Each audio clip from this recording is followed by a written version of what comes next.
Okay, well, we have a lot of content to cover today, which is a good thing, but we can just go ahead and dive in. So, welcome everybody again. Thank you. This is a webinar on the new ADA or Americans with Disabilities Act Title II rule and you. So, we're excited to share some of the information with you and hopefully get some of your insights, your questions regarding this new rule and the implications that it has. Next slide. So today's agenda, we will start with some informational pieces defining the ADA total rule, answering some of those WH questions, the who, what, and why. We will then briefly touch on the strategies for addressing the accessibility requirements. And the reason that that is going to be brief is that you will hear firsthand accounts from a state in the following agenda item, the Oregon Department of Education and their accessibility journey, hoping that can illuminate some of the questions that you may have. And throughout that third item with Oregon Department of Education, we will have some built-in time for questions, comments, reactions. We will then close with a general Q&A for anything that you may have come across or learned in the presentation. And we will do a conclusion, wrapping up with some resources, some evaluation information. All right. Well, without further ado, let's dive in. So next slide, please. And with that, I will turn it over to Johan Rempel, one of the co-directors for the Weiss Center. Johan, take it away. Thank you so much, Darren, and welcome everyone. I'm seeing some familiar names in the chat, so we're very honored that you carved out time for this presentation. So as Darren mentioned, my name is Johan Rempel. I serve as co-director for the Rhonda Weiss Center for Accessible IDEA Data, along with Freddie Dora, the other co-director. And our mission with the Rhonda Weiss Center is to increase access to IDEA data for people with disabilities. For those who aren't familiar with IDEA data, that's Individuals with Disabilities Education Act data. Next slide. So let's talk a little bit in context here with the Americans with Disabilities Act. Social activism and advocacy pre-ADA. There are two photos on the screen right now. And the first photo on the left has a number of individuals with disabilities in front of a bus. And they're protesting the fact that this bus is not accessible. And there's a gentleman in a wheelchair with a sign on the back of his wheelchair saying, "I can't even get to the back of the bus." So a not too subtle reference to Rosa Parks. And then to the right is a photo of a number of individuals with disabilities positioned below a sign that reads, "Injustice anywhere is a threat to justice everywhere," a direct quote from Martin Luther King. So it's really important to be aware that disability rights are civil rights, and that these two really paralleled one another during the civil rights movement. Next slide. So the ADA and the World Wide Web. There's another photo on the screen. It's George H.W. Bush signing the Americans with Disabilities Act into law. And this was signed back in July of 1990. I think it's worth pointing out that George H.W. Bush himself, in his later years, used a wheelchair. So the very legislation that he's signing into law, he benefited from when entering and exiting buildings. And he also had a cognitive decline as well in his later years. So it's important to realize that in one way or another, at some point in our life, the ADA is likely going to impact all of us and benefit all of us. Keep in mind, though, that when it was signed into law, its founders could not have predicted the digital revolution on the horizon. Yeah, it's sometimes hard to keep up with all of the advancements. And we look back at even 2007, the first iPhone came out in 2007. So when we talk about mobile apps, that wasn't even a thing in 2007. So just keeping in mind how quickly this technology has changed. The ADA was sporadically applied to online content using terms such as places of reasonable accommodation. So the ADA was very forward thinking, and certainly the spirit of the ADA has been applied to digital content, even if not the letter of the law. For the first time in the history of the ADA, a specific technical standard for web and mobile accessibility has been referenced. Next slide. So as I mentioned a moment ago, disabilities is likely going to impact all of us. If we live long enough, we are likely going to have one or more disabilities. And that's not even including the temporary or situational disabilities that we may encounter throughout our lives. According to the CDC, more than 1 in 4 adults in the US, and 28.7% to be exact, are living with a disability. And this could impact their ability to see, hear, communicate, reason, walk, or perform other basic life functions. And this is a very recent statistic. So that's a huge part of the population, and certainly not a marginalized group. A lot of disabilities are hidden disabilities. So I think across the board, there's likely a lot more people with disabilities than the general population may realize. Next slide.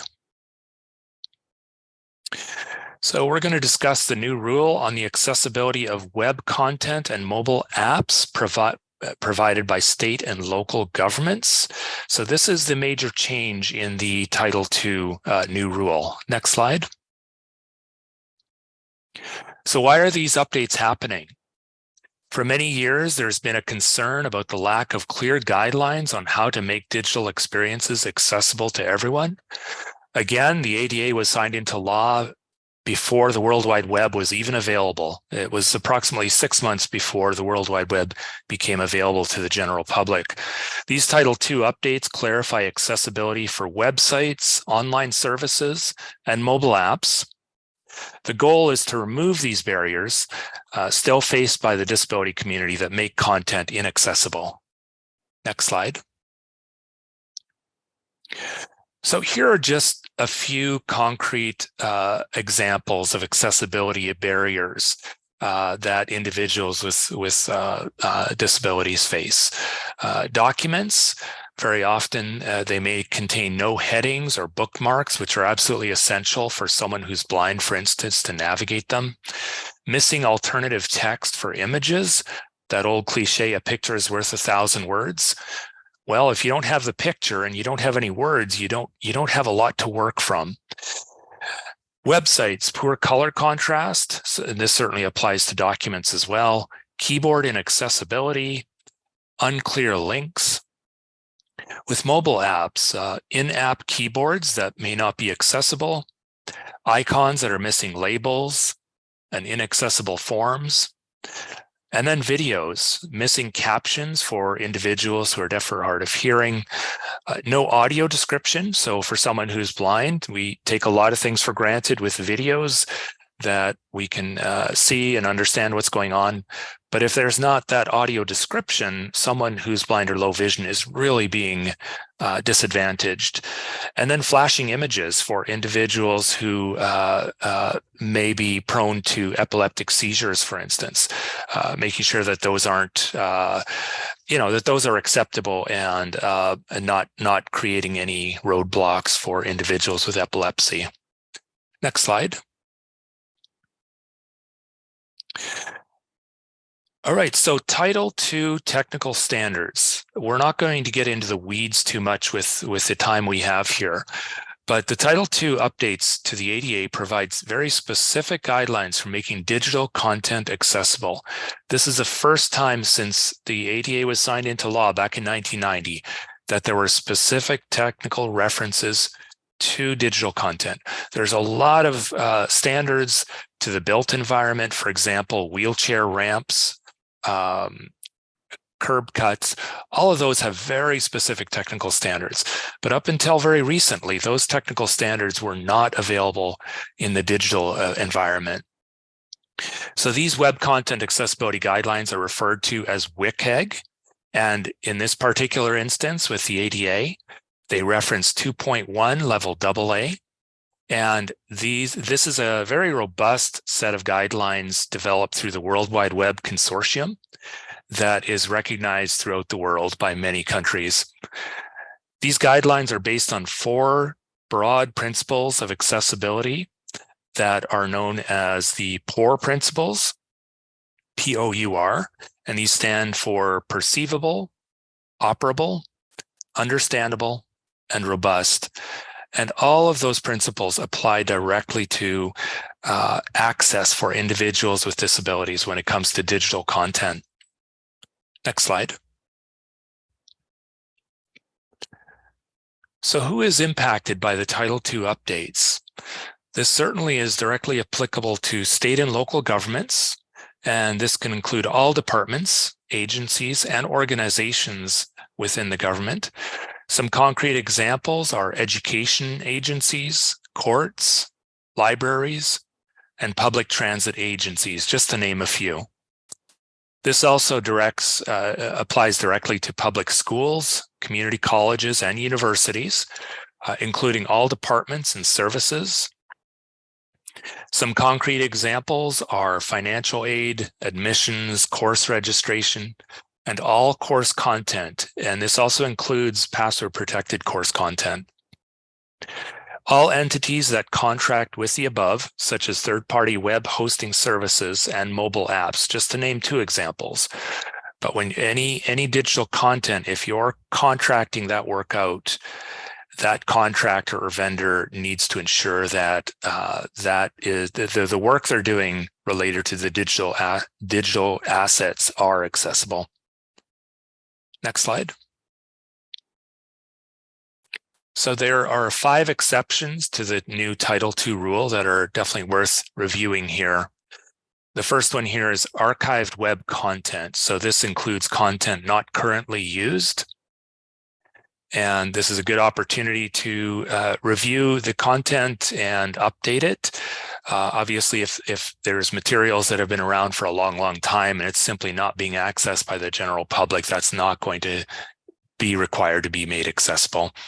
Pre-existing conventional electronic documents, unless such documents are currently used to apply for, gain access to, or participate in the public entity's services, programs, or activities. Content posted by a third party, unless the third party is posting due to contractual, licensing, or other arrangements with the Title II entity.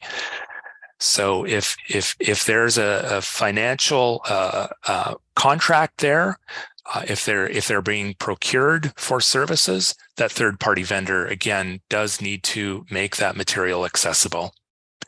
Conventional electronic documents that are about a specific individual, their property, or their account, and that are password protected or otherwise secured. In other words, confidential, sensitive information that's not really intended for the general public. Under Title II, that is not required to be made accessible. Social media posts that are made by a Title II entity before the date entity must comply with this rule, do not need to meet the standard. So those are the 5 exceptions listed under the new rule for Title II. Let's go to the next slide. So it's important to mention Section 504 here. This really served as the springboard to the ADA. Section 504 of the Rehabilitation Act is a national law that protects qualified individuals from discrimination based on their disability. Recipients of federal funding covered by Section 504 of the Rehabilitation Act now reference WCAG 2.1 as well, level AA, as their technical standard. So it's important to realize that whether it's Section 504 or the ADA, now there's clear technical standards referencing WCAG 2.1. So they are harmonized with one another, which makes it a lot easier to meet that standard. This can apply directly to higher ed institutions, some local and state entities. Next slide. So who will benefit from these changes? Title II requires that websites and mobile apps are accessible to individuals, some of whom use assistive technology. So this can include individuals who are blind, colorblind, or have low vision. It could also include learning disabilities such as dyslexia, dyscalculia, dysgraphia, or ADHD, to name a few. Could include head injuries or cognitive disabilities. It also could include auditory learners, deaf and hard of hearing individuals, the aging population. And then at the end of the day, when you're making materials accessible, you're really benefiting the general public. So everyone using technologies, these types of technologies, is going to benefit. Time and time again, there's examples of when digital assets are made accessible for individuals with disabilities. Everybody has a greater access, and it really is a win-win for across the board. Go to the next slide. So I want to point out some strategies for addressing accessibility requirements.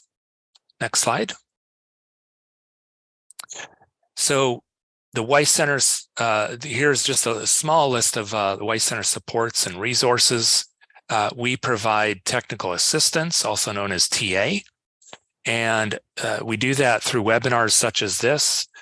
Generally, we provide a webinar specific to IDEA and accessibility topics once every quarter, or in other words, every 3 months or so.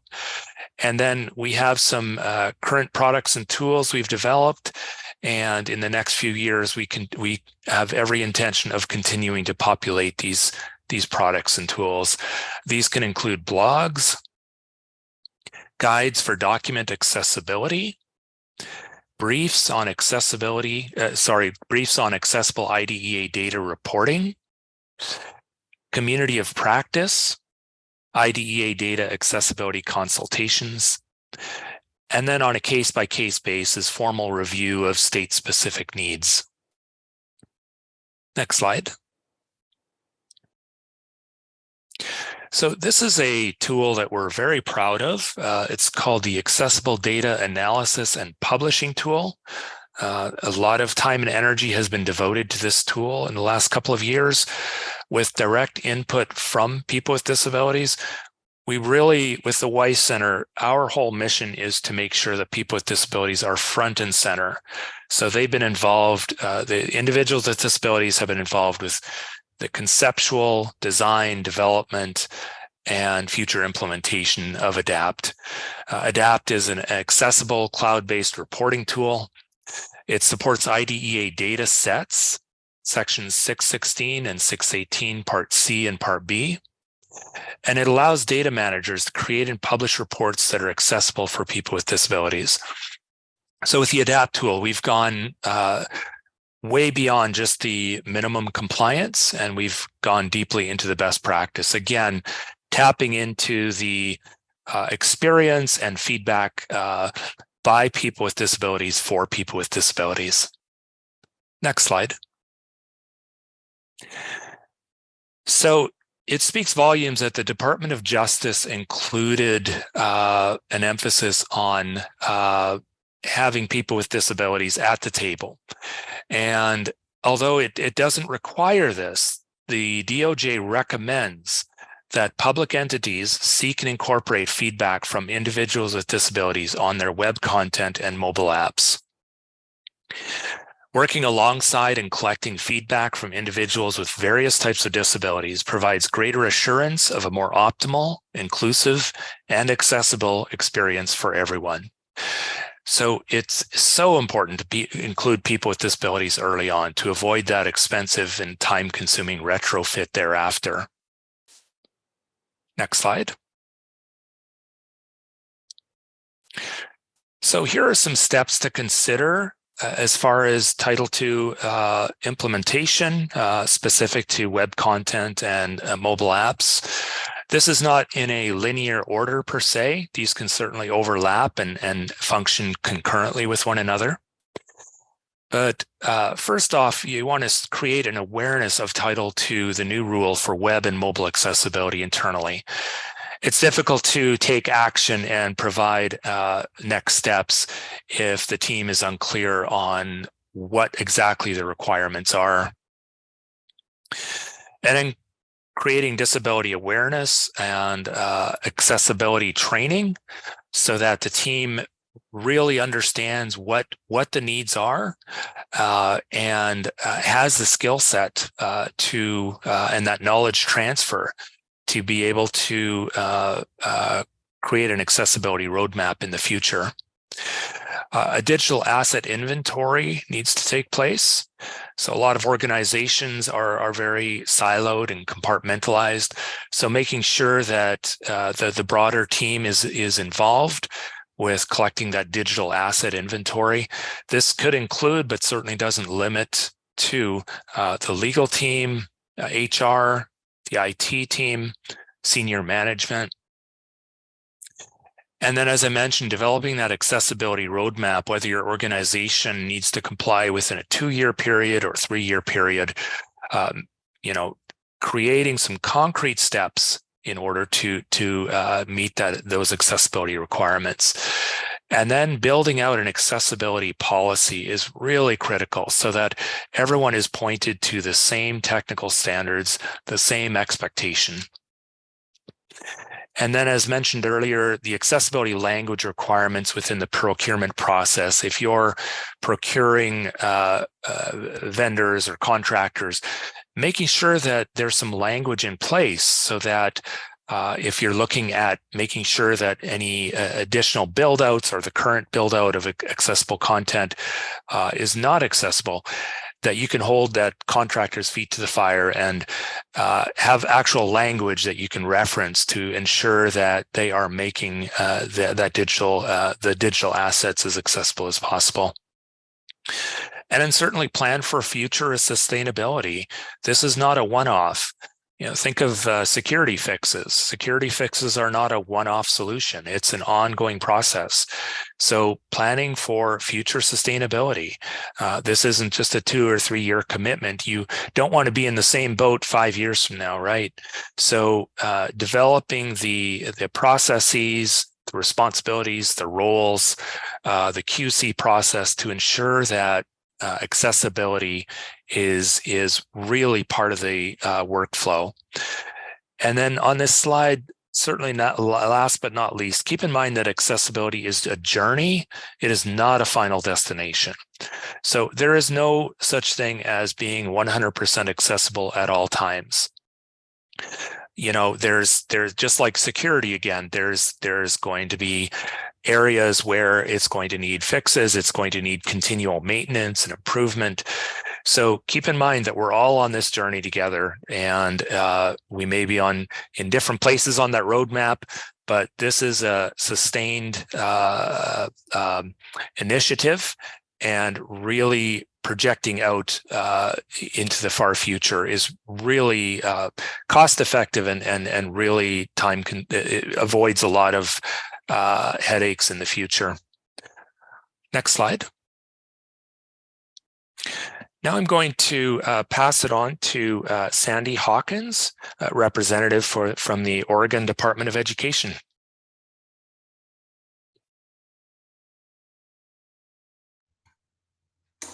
Thank you so much, Johan. My name is Sandy Hawkins. I am the Director of Application Development here at the Oregon Department of Education, which I will likely refer to during this time we have together as ODE. I've been with the department for about 11 years now, and I supervise and work with our development team here. And joining me is Alex Orso, who has been our development quality assurance and accessibility analyst for the past 5 years. Alex is an integral part of our development team, working with developers to ensure our applications are accessible. And I apologize, I should have said next slide.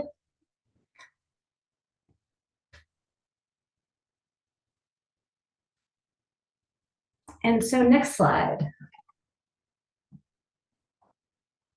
So I want to first go over a little bit of our web landscape, just to give you an idea of what we have here at the Department of Education in Oregon.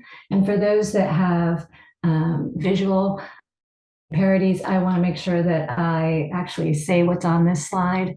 We have 30 secured web applications, 12 internal web applications, 11 public web applications. And we also have 9 web service applications, 27 district validations, and 62 statewide collections, plus 2 public websites, and another website that is not managed by our department, but is part of our department with the Oregon School for the Deaf. Next slide. So our journey with accessibility began late in 2016 when we were cited with 2 complaints. One on our public website and the other on our Oregon School for the Deaf website that was managed by the department. It was not managed by us, but the school staff. When this started, we had no budget, no expertise in-house, but we knew we would have to come up with a team and learn and educate our staff on accessibility. We worked with the Office of Civil Rights to develop a plan for how we could remediate our online content within a reachable timeframe. OCR also required us to have outside evaluators, basically an audit team that would continually review our environment during our remediation work. Because we had no funding, to contract with an outside evaluator became problematic. And so we started looking locally for anyone that could help us with this. And we found and partnered with the Oregon Women's Correctional Facility. Coffee Creek Correctional Facility has what is called Access to Online. And it allowed us to have an outside evaluator within a budget constraint that was achievable. So even though there was a cost for this service, the cost did not prohibit us from having the ability to hire Coffee Creek to help evaluate and analyze what we were remediating at the time. Next slide. So to just give you an idea, before we had the OCR finding, like a lot of public entities at that time, we really didn't worry about or weren't committed to ensuring that our web content was accessible to individuals with disabilities. And even though at the time that we received these 2 complaints, we had 2 state-level schools, the Oregon School for the Deaf and the Oregon School for the Blind, both housed in one building here in Salem, Oregon. So our public website had a vast amount of content that was both current and historical. The platform that we managed was an internally developed platform that allowed us to apply content to a website. That was found to be almost impossible to make accessible within the time frame that we had agreed upon with the Office of Civil Rights. Next slide. So our response to the findings, we first, after many internal meetings between our department leadership, the IT office here at ODE, and the Office of Civil Rights, we assigned an internal project manager to assist with the development of an accessibility initiative. To operationalize the initiative, we implemented a 2-tier governance structure. This included a steering committee and work streams to track and complete the work needed. We were also afforded a realistic timeline based on the volume of content and constraints that we faced. So I want to mention that having a project manager was probably one of the most important things that we did during this initial work. The PM directed all project activities. She participated in all committee meetings.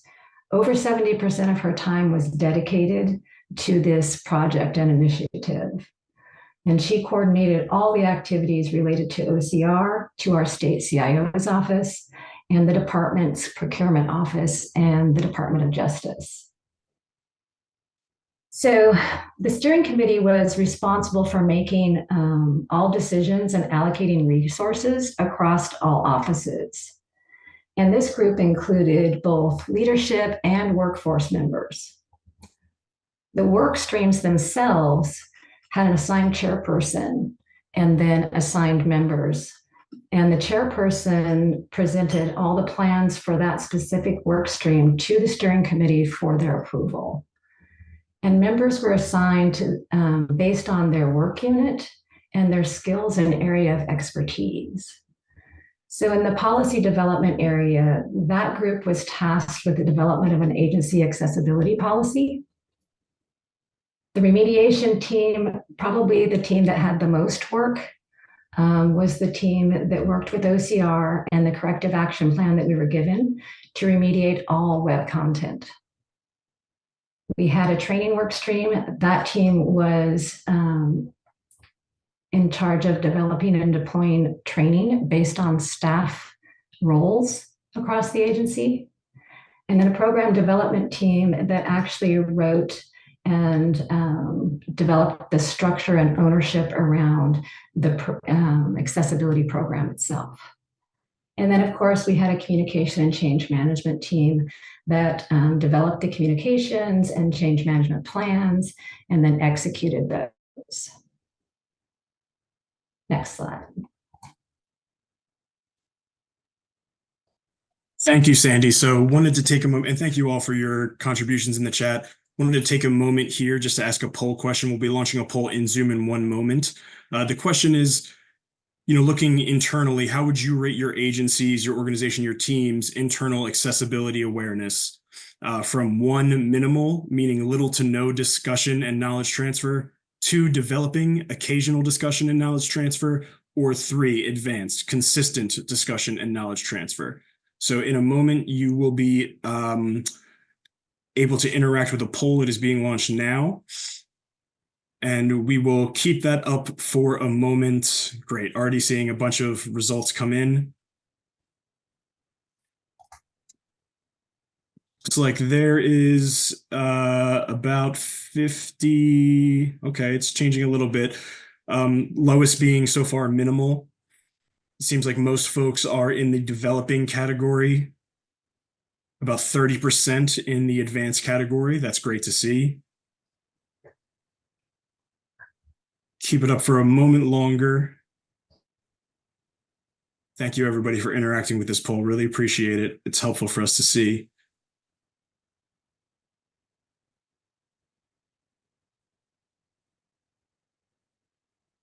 Okay, so it looks like developing is where folks are kind of grouping in at, which is about what we'd expect. It's great to hear that even occasional conversations are happening. Again, as mentioned time and time again, this is a journey, not a destination, and it's ever evolving.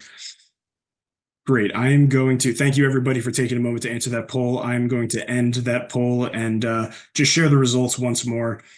Sandy, I'm not sure if you have any, if these results are surprising to you, but I know that we're about to dive in more to the remediation and the resources around this, but I'll give you a moment to respond. No, I think that's, it's great to see that there's, almost 30% of participants that are in that advanced category. I feel like even here at ODE, we are still, because of many factors, we are still often probably in between that developing and advanced. Yeah, that's great. Thank you, Sandy. Okay, I will stop sharing this poll. Thank you again for your participation there. And Sandy, please continue. Okay, next slide. So I want to talk a little bit about the remediation itself. So the plan for web content included both, documentation and web pages. So as you can see, the documentation was divided into a tier system for remediation. Tier 1 included all documents created after July 2014, which was most of the content, over 3,500 documents that were posted on our public website. Tiers 2 and 3 included less than 100 documents. Those documents, most of which we were able to remediate, but some we just had to pull off of our website because they either were unnecessary content or they had no original, and so some of them were removed. Now, as far as remediation plan for the web pages, the web page volume was quite high. We had over 1,000 web pages. And the platform that was used at the time became very problematic when we started to remediate. So the platform, like I said before, was developed by a staff member for managing content and web pages, and it was found that we would not be able to remediate every single web page in the time frame that we were given. So ODE decided to use the state contract for the current SharePoint vendor that is used for state government websites here in Oregon.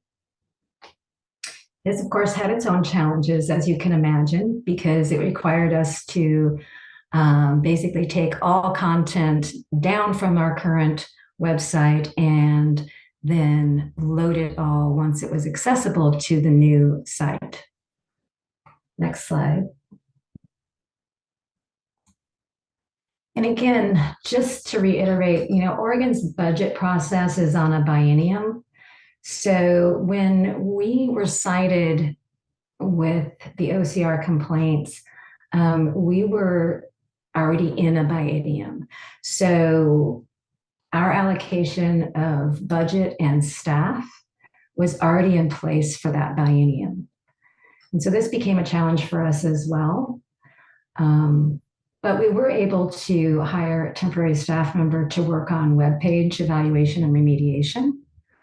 And that person at the time was actually Alex, who's with us here today. He was hired as that temp, and during his temporary assignment, he was able to gain the knowledge needed for us to request the funding to make this position available as a limited duration position. So ODE put through what we call a policy option package to our state legislature, asking for that temporary position to become a limited duration position. Alex eventually moved into a permanent position, but ODE still has that limited duration position that continuously monitors and assesses and remediates our public website. The other cost that we found during our remediation was the outside auditor. Using access to online, we were given a budget between right around $50,000 to about $73,000, and we were able to stay within that budget to be able to pass the final approval from OCR. Now, because we used our own staff for the remediation plan, we did track the hours that each staff member worked during the remediation.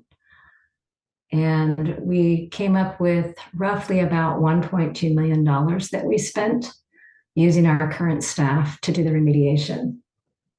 Next slide. So as I said, the limited duration staff continues to evaluate our public website. We also have a web content council that consists of individuals across the agency. I think it has at least one person per office, and in some cases more than one person, depending on how much content is stored for that office. They monitor, remediate, and post content for everyone. For my team, the work looks a bit different. Over the course of the past 5 years, we have incorporated accessibility into our system development lifecycle, which means basically any new web development, whether that be web pages or web applications, The work is part of the developer's everyday work when developing a web application or website, which means they are always looking at accessibility as they're developing these applications and sites. And once those are deployed to our test environment, they are analyzed then by Alex for accessibility. And anything that Alex finds, he pushes back to development to fix. So we don't move anything to production unless both our security analysis and our accessibility has passed our testing. So that was kind of a change for us in how we deploy. Next slide.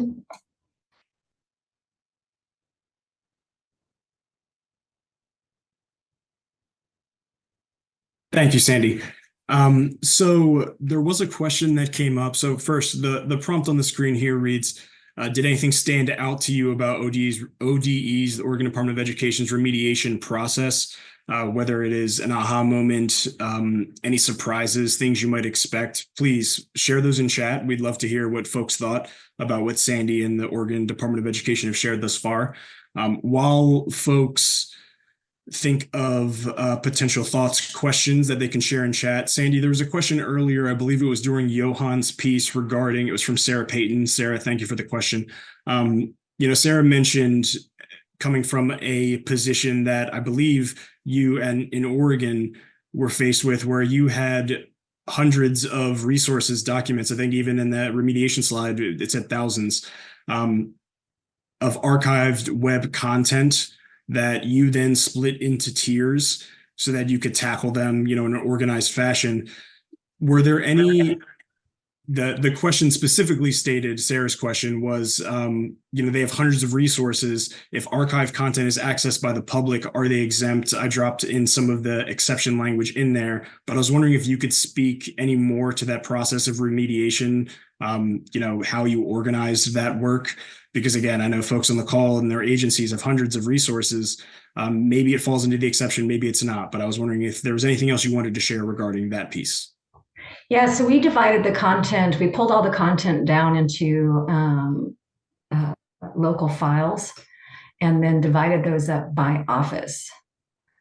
And so every office then had a folder with all of the files that needed to be remediated. And so the first tier was anything and we had to have everything remediated by July 2019. And so we went through and kind of did card sorting with the content, and every office assigned staff. If they were unable to assign staff, then the steering committee actually helped them assign additional staff to help them to remediate their content. The only things that were not remediated is anything that was we had some things that were posted that were like pictures of documents. Those we were unable to remediate. And so either the content was completely removed, or we put them in an area where we had information to contact us so that we could give people what the content of that particular artifact was. And so, which is still an ongoing thing. Sometimes we get things that are not accessible that we try to make accessible. And if it's impossible, then you have to come up with another way to allow people with disabilities to be able to access that content. Great. Thank you, Sandy. That's great. And there was a follow-up question from Sarah. Did you keep the content off the website while it was being remediated? No, we couldn't shut down our public website. The IT team actually took everything out of the mechanism that we had for storing documents on our public website. We just pulled everything into those file folders so that people could start remediating them. And then again, during that process, we also changed platforms. And so it was really a juggling act for everybody that worked on it. So as they remediated, they were able to put everything into the SharePoint site, but we kept up our old site until we were completely done.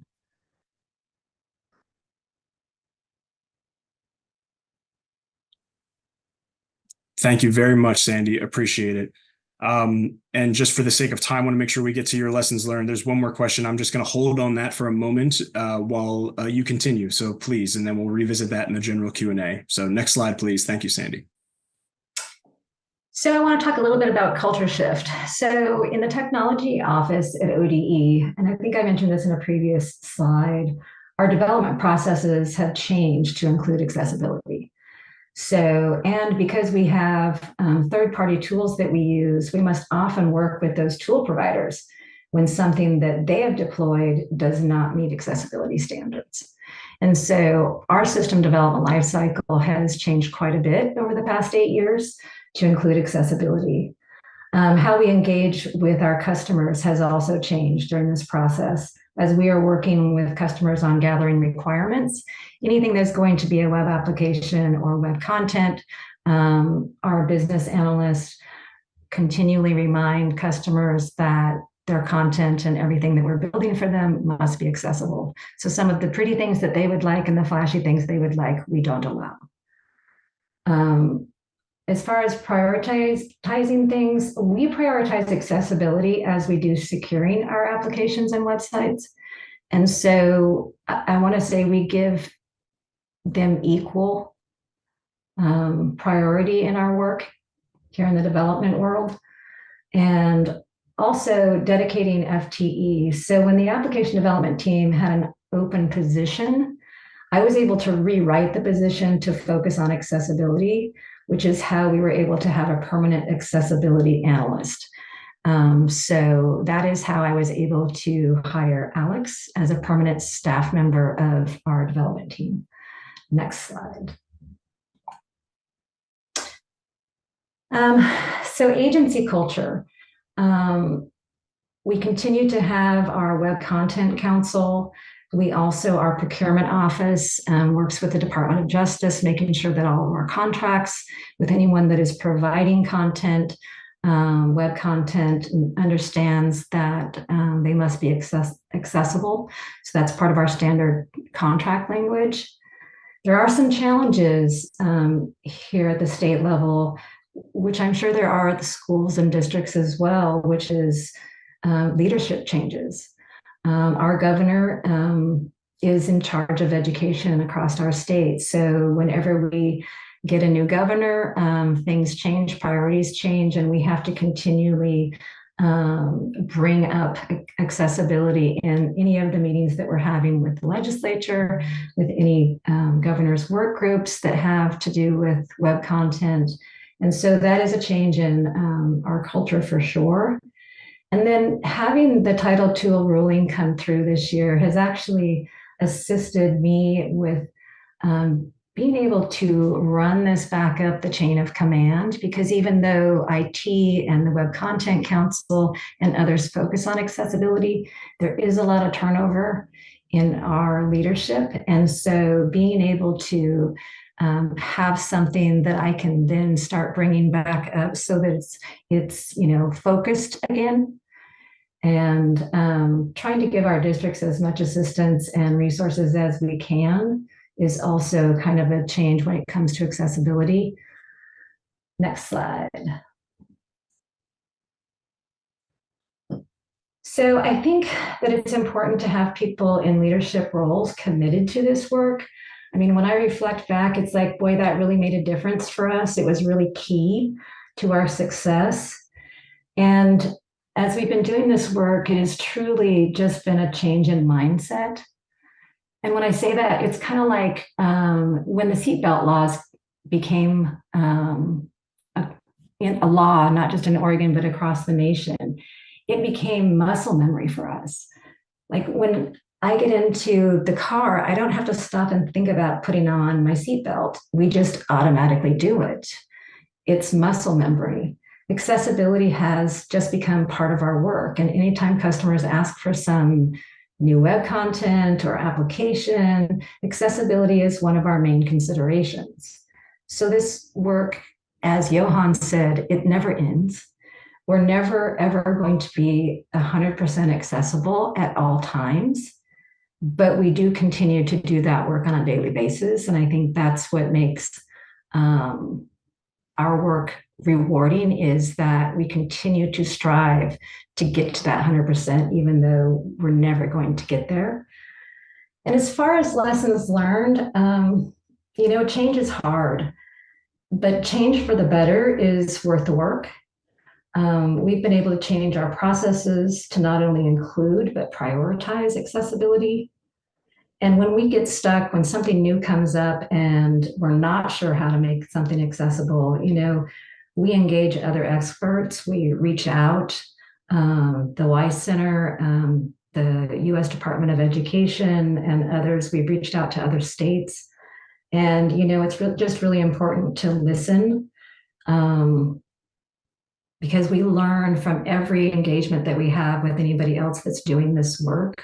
We learn a great deal, and we can apply that learned knowledge to our work every day. And, really, that's just kind of where we are. Next slide. So the future of accessibility in Oregon, we are currently identifying all of our internal apps for updates. We had not actually made our internal applications accessible. They're not web applications. They're a different type of application. So we're now working on making those accessible. And we continue to work with our development tool vendors to make sure that what they are providing us for development is accessible. Being able to work more with to assist school districts and education service districts as this Title II rule has come through, and to continue to engage other state agencies and our state CIO's office, especially the data offices that are at the state level, and how they plan to, put what they're calling visual data onto public websites, and just changing that mindset a little bit to make sure that it's representation of data, not visual representation of data. So yeah, we continue every day. And thank you all for allowing us to share our journey, which is never ending. Thank you, Sandy. Much appreciated. Next slide, please. So we have time for just a final Q&A. If there's any other comments, questions that folks have, please drop them in chat. I did just want to call attention back to a previous conversation on that remediation process of the archived documents. There was a question regarding the process, Sandy. It states, did you predominantly leave documents in their original format and just make them accessible? Or did you convert them to native web content? I'm curious of that as well. I would say that depends. A lot of the PDFs, if we could not find the original document, we then would remediate the PDF. As you know, there was probably 20 some years of information on our public website at the time. And in some cases, we could not find the original documentation. And so we either would recreate it if we could not remediate what was posted. Great. Thank you so much. And I know that we're right on schedule, which I love. I did have a question. Sandy, how has your experience been working with you mentioned those external applications that you're currently working on making accessible. How are those conversations going with those vendors to ensure the accessibility of the tools that you're leveraging, across your state and your districts? I'm curious how that, probably sometimes in more of a negotiation process, but ensuring that is in the contractual language. What have your experiences been? So for our development team, some of the tools that we use for development, for example, Telerik, Dynamic PDF, when they deploy new versions, we oftentimes have to go back to them and say, you know what, your new version actually is not accessible. So the things that you're putting in place are causing us to have to do workarounds to make our applications accessible. And those vendors have been very good. They've been very responsive, and have, as quick as possible, actually remediated those things and pushed out new versions. So we've been pretty happy with the tools that we use in development. as far as contracts go, that's always a negotiation. I'm rarely in those conversations, so I can't speak to them that much. But it is something that we put in our requirements if we're going out for an RFP. It's part of the requirements of the RFP. That's excellent. Thank you so much. Great insight, Sandy. Okay, I know we're nearing the top of the hour. We just have a few more closing items. Next slide, please. So I dropped this in chat as well, but on the screen right now, there on the right side of the screen, you see a QR code that'll take you to our external evaluation survey. Helps us ensure that events like these continue and that they're as meaningful as possible to you all, the audience. So please take a few moments to fill this out so that we can get back to you on any follow-up items too, if you would like to discuss more about the state of accessibility in your state. Again, it's confidential, takes only a few minutes. We would greatly appreciate it. Next slide, please. So some resources here, and this would be included in the slide deck as well, regarding our technical assistance services, as well as some things that have been dropped in chat. So on weissta.org in our resources section, we have a number of resources, including a recently uploaded blog that was co-authored by one of our presenters, Johan Rempel, our co-director. ADA Title II update, how will it impact you? It dives a little bit deeper into some things that you heard here in the first section. And then also a great resource that we have been referring to, I personally been referring to fairly frequently, is the fact sheet at ada.gov on this new rule. Those are great resources. I wanted to take one moment as I look through just kind of re-engaging the chat here. Thank you all again for your continued participation and contributions. I see a question or comment regarding developed resources like good cheat sheets for leadership and authorship. So one of the pieces of that evaluation survey would be any recommendations in there. Feel free to drop when you complete it, any recommendations. What are you looking for that would help you in your state with this new rule? If you put that in there, we consolidate it all, and then potentially something we could reach out to you about, or pursue it further and develop it maybe in concert with one of our partners to ensure that whatever resources would be helpful to you all can get developed. We can look into it further, perhaps hold another one of these events surrounding it.